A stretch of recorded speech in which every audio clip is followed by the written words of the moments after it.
ቆራጽነት ናይ ዝተረረ ልብ ጥራይ ዘይኮነስ ናይ ብሱል ኣእምሮን ቁኑዕ ባህሪ መግለጺ እዩ። ሓቀኛ ቆራጽ ሰብ ከመይ እዩ?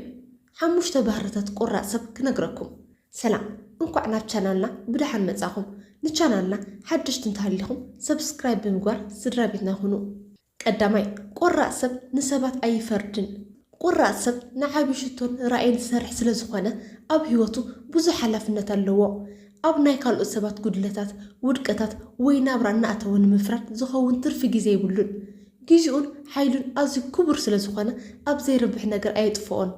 ባዕሉ ወሳኒ ስለ ዝኾነ ሓደ ውሳነ ንምሕላፍን ናብ ተግባር ንምቕያርን ክንደይ ጻዕርን ብድሆታትን ከም ዘለዎ ይፈልጥ እዩ። ስለዚ ካልኦት ሰባት ክጋገዩ ወይ ክሰናኸሉ ከለዉ ስለምንታይ ከምኡ ገይሮም ኢሉ ኣብ ክንዲ ዝፈርዶም ነቲ ኩነታት ክርድአሎም ይጽዕር። መብዛሕትኡ ግዜ ሰባት ንኻልኦት ዝፈርዱ ኣብ ገዛእ ርእሶም ዘይተኣማመኑ ምስ ዝኾኑ ወይ ትሕትና ምስ ዝስምዖም እዩ። ንሰባት ብምንእኣስ ልዕል ዝበሉ ኮይኑ ክስምዖም ይደልዩ። ቆራጽ ሰብ ግን ኣብ ዓቕሙ ስለ ዝተኣማመን ንሰባት ብምፍራድ ዝረኽቡ ዕግበት የለን። ቆራጽ ሰብ ብዛዕባ መንነት ናይቲ ሰብ ዘይኮነስ ብዛዕባ ስራሕን ውፅኢትን እዩ ዝግደስ። ንሰባት ብዓይኒ ክፉእ ወይ ጻድቕ ኢሉ ኣይፈርዶምን። የግዳስ እዚ ሰብ እዚ ክሕግዘኒ ይኽእል ድዩ ካብኡስ እንታይ ክመሃር ይኽእል ብዝብል ኣውንታዊ ኣረኣእያ እዩ ዝጥምቶም። ሓቀኛ ቆራጽነት ምስ ብስለት እዩ ዝመጽእ። ሓደ በሳል ሰብ ድማ ነፍሲ ወከፍ ሰብ ናቱ ናይ ህይወት ቃልሲ ናቱ ናይ ውሳነ ዓቕሚ ከምኡውን ናቱ ናይ ጉዕዞ ግዜ ከም ዘለዎ ይርዳእ። ስለዚ ንምንታይ ከማይ ዘይኮኑ ኢሉ ንሰባት ክቕይር ወይ ክፈርዶም ኣይፍትንን። ንሰባት ምፍራር ናይቶም ንገዛእ ርእሶም ክመርሑ ዘይኽእሉ ሰባት ባህሪ እዩ። ቆራጽ ሰብ ግን መራሒ ህይወት ስለ ዝኾነ ካልኦት ኣብ ዝመረፁ መንገዲ ክነብሩ መሰል ከም ዘለዎም የኽብረሎም። ካልኣይ ንኹሉ ሰብ ክብሪ ዝህብ እዩ። ቆራጽ ሰብ ንገዛእ ርእሱ ክብሪ ኣለዎ። ንገዛእ ርእሱ ዘኽብር ሰብ ድማ ንኻልኦት ምኽባር ኣይጽገምን እዩ። ክብሪ ናይ ውሽጣዊ ሰላምን ብርታዕን መግለፂ እምበር ናይ ድኻም ምልክት ኣይኮነን። ሓቀኛ ቆራጽነት ምስ ትሕትና እዩ ዝመጽእ። ኩሉ ሰብ ሃብታም ይኹን ድኻ ዓብዪ ይኹን ንእሽቶ ናይ ገዛእ ርእሱ ክብርን ሰብኣዊ መሰልን ከም ዘለዎ ይርዳእ። ንሰባት ብደረጃኦም ዘይኮነስ ብሰብኣውነቶም እዩ ዘኽብሮም። ቆራጽ ሰብ ንበይኑ ተጓዒዙ ዓብዪ ዓወት ክረክብ ከም ዘይኽእል ይርዳእ እዩ። ሰባት ንክሕግዝዎ ንክስዕብዎ ወይ ምስኡ ክሰርሑ ቅድሚ ኩሉ ክብሪ ክረኽቡ ከም ዘለዎም ይፈልጥ። ብምፍራሕ ዘይኮነስ ብምኽባር ንሰባት ይስሕብ። ንሰባት ዘይምኽባርን ምንኣስ ግጭት ይፈጥር። ቆራጽ ሰብ ድማ ሓይሉን ግዚኡን ኣብ ዘይረብሕ ከባኸን ኣይደልን። ንሰባት ብምኽባር ሰላማዊ ሃዋህው ፈጢሩ ኣብቲ ስርሑ የተኩር። ቆራጽ ሰብ ብድሆታት ሓሊፉ ዝመጽእ ስለ ዝኾነ ሰባት ዝሓለፍዎ ጸገማት ይርዳእ እዩ። ነቲ ሹፌር ነቲ ጽሬት ዝሰርሕ ሰብ ነቲ ተራ ስራሕ ዝሰርሕ ኩሉ ብማዕረ ይኽብሮም። ምክንያቱ ጻዕሪ እንታይ ማለት ምዃኑ ስለ ዝፈልጥ። ንሓደ ድኹም ሰብ ምንኣስ ሓይሊ ኣይኮነን። እቲ ሓቀኛ ሓይሊ ንሰባት እናኽበርካን እናተባብዕካን ንቕድሚት ምጓዓዝ እዩ። ቆራጽነት ማለት ትብዓት ዘለዎ ልቢ ማለት እዩ። ትብዓት ዘለዎ ልቢ ድማ ንሰብኣዊ ክብሪ ኣዝዩ ዓብዪ ቦታ ይህብ። ንሰባት ብምኽባርካ ዝጎለካ ዓቕሚ የለን። የግዳስ ዝያዳ ተሰማዕነትን ክብርን ኢኻ ትረክብ። ሳልሳይ ንጹር ዶብ ገደብ ኣለዎም። መብዛሕትኡ ሰብ ንሰባት ንኸቐይም ወይ ንኸይጽላእ ኢሉ እናሓዘነ እወ ይብል። ቆራጽ ሰብ ግን እዚ ሕማም እዚ የብሉን። ንሱ ንዘይጠቅም ነገር ኣይፋልን ምባል ነቲ ዝጠቅም ነገር እወ ምባል ምዃኑ ይርዳእ። ንኣብነት ዕላማ ዘይብሉ መዘናግዒ ግዜ ዝቐትል ዕላል ወይ ንዕላምኡ ዘይድግፍ ናይ ስራሕ ዕድመ ምስ ዝመጾ ብትሕትና ግን ከዓ ብቆራጽነት ኣይፋልን ይብል። ኣይፋልን ምባል ንነፍሱ ዘለዎ ክብሪ እዩ ዘርኢ። ግዜ ሓንሳብ ምስ ከደ ከቶ ኣይምለስን እዩ። ቆራጽ ሰብ ግዚኡ ከም ወርቂ እዩ ዝርኦም። ምስቶም ሓይልኻ ዝውድኡ ዝበሃሉ ኩሉ ግዜ ዘማሩ ተስፋ ዘቑርፅን ብኣሉታዊ ዝዛረቡ ሰባት ግዚኡ ኣይጥፍእን። ኣብ ስርሑ ትኹረት ክገብር ከሎ ዝኾነ ሰብ መፂኡ ስርሑ ክዘርጉ ኣይፈቅድን። ካብ ሰዓት ክንድዚ ክሳብ ሰዓት ክንድዚ ስራሕ ኣለኒ ድሕሪኡ ክንራኸብ ንኽእል ኢና ብምባል ንጹር ገደብ ይገብር። ቆራጽ ሰብ ኣብ ፌስቡክ ወይ ቲክቶክ ግዚኡ ኣይጥፍእን። እንታይ ክርኢ ከም ዘለዎ ባዕሉ ይውስን እምበር እቲ ኣፕሊኬሽን ክቆፃፀሮ ኣይፈቅድን። ምስ መን ትውዕል ንገረኒ መን ምዃንካ ክነግረካ ዝብል ምስላ ንቆራጽ ሰብ መምርሒኡ እዩ። ምስቶም ንቕድሚት ዝደፋፍእዎ ብስራሕ ዝቕድምዎ ሰባት ክኸውን እዩ ዝመርጽ። ዝምድናታት ጥራይ ንምብዛሕ ኢሉ ምስ ዝኾነ ሰብ ኣይተኣሳሰርን። ሓቀኛ ዝምድናን ጠቓሚ ዕርክነትን ጥራይ እዩ ቦታ ዝህብ። ቆራጽ ሰብ ገደብ ክገብር ከሎ ንሰባት ንምጉዳእ ዘይኮነስ ንገዛእ ርእሱ ካብ ምጥፋእ ንምድሓን እዩ።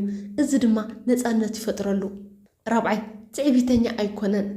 ብዙሕ ግዜ ቆራጽነት ምስ ድርቅና ወይ ኩሉ ይፈልጥ ምስ ዝብል ትዕቢት የተሓሕዝዎ እዮም እቲ ሓቀኛ ቆራጽ ሰብ ግን እቲ ዝበለጸ መንገዲ ንምርካብ ትሕትና ከም ዘሎ ይርዳእ ቆራጽ ሰብ ክሰምዕ ከሎ ብልቡን በአእምሮኡን ይሰምዕ ንሱ ንሰባት ጥራይ ንምሕጓስ ኣይኮነን ሰምዕ ዝያዳ ብሰምዕ መጠን ዝያዳ መረዳእታ ይረክብ ዝያዳ መረዳእታ ብዝረኸበ መጠን ድማ ዝያዳ ልክዕን ሓይልን ውሳነ ይህብ ስለዚ ንሱ ቅድሚ ውሳነ ምሃቡ እስከ ንጎርኒ እንታይ ይመስለኩም ኢሉ ኣእምሮ ካልኦት ክጥቀም ይፈልጠሉ እዩ ሓደ ቆራጽ ሰብ ኩሉ ይፈልጥ ኢሉ ኣይዓጹን ዓለም ወትሩ እናተቐየረት ከም ትኸይድ ስለ ዝፈልጥ ንሱ ድማ ምስ ኣከዓቢ ይደሊ ክጋገ እኽእል ኢሉ ምእማን ዓቢ ትሕትና እዩ እዚ ትሕትና እዚ ድማ ካብ ዓበይቲ ጌጋታት የድሕኖ ንሱ ንነብሱ ከም ሓደ ወትሩ ተምሃሮ እዩ ዝሪኣ ሓደ ሓድሽ ነገር ክምሃር እንተኮይኑ ድማ እታ ናይ ትዕቢት ጭልፋ ደርቢው ብናይ ትሕትና ማንካ ክቕበል ድልው እዩ ምኽሪ ካብ ሓደ ዓቢ መራሕ ይኹን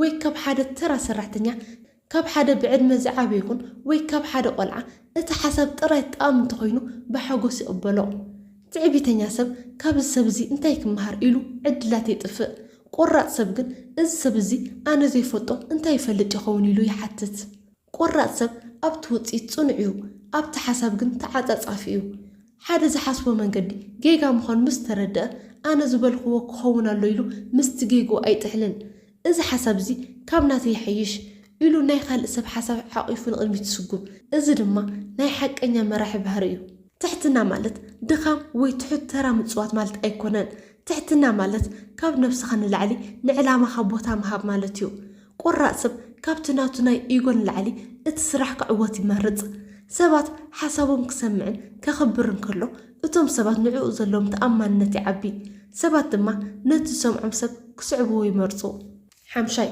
ተበግሶ ወሳኒ ምዃን ዕድላት ከንካሕኩሕሉ ኣይጽበን እዩ ቆራጽ ሰብ ባዕሉ ተበግሶ ወሲዱ ዕድላት ይፈጥር ነገራት ክሳብ ዝመፁ ካብ ምጽባይ ባዕሉ ናብቶም ነገራት ይኸይድ መብዛሕትኡ ሰብ ዕድል ክመጽኒ እዩ ኢሉ ይጽበእ ቆራጽ ሰብ ግን ዕድል ማለት ምድላውን ኣጋጣምን ምስ ዝረኸቡ ዝፍጠር ነገር ምዃኑ ይርዳእ ንሱ ገዛ እንተረኺቡ ክዕድግ ኣይብልን የግዳስ ገዛ ክዕድግ ሕጂ ክቁጥብን ክሰርሕን ኣለኒ ኢሉ ይስራሕ ይጅምር ተራ ሰባት ደስ ምስ ዝበለኒ ወይ ስምዒት ዝመጸኒ ክሰርሕ የይብሉ ቆራጽ ሰብ ግን ተበግሶ ወሳኒ ምዃኑ ስለ ዝፈልጥ ስምዒቱ ክሳብ ዝለዋወጥ ኣይጽበን ንሱ ንነገራት ይቆርጾም እምበር ነገራት ክቆርጽዎ ኣይፈቅድን ኣብ ክንዲ ነገራት ስለምንታይ ከም ዝኾይኖም ኢሉ ዘማርር ከመይ ጌረየ ክቕይሮም ይኽእል ኢሉ ንቕድሚት ይስጉም ተበግሶ ወሳኒ ዝኾነ ሰብ ጸገማት ክሳብ ዝመጽዎ ኣይጽበን ጸገማት ከይመጹ ካብ ርሑቕ ይጥምቶም እሞ መከላኸሊ መገዲ የዳልው ንኣብነት ኣብ ስራሕ ሓደ ጸገም ከጋጥም ከም ዝኽእል እንተተረዲኡ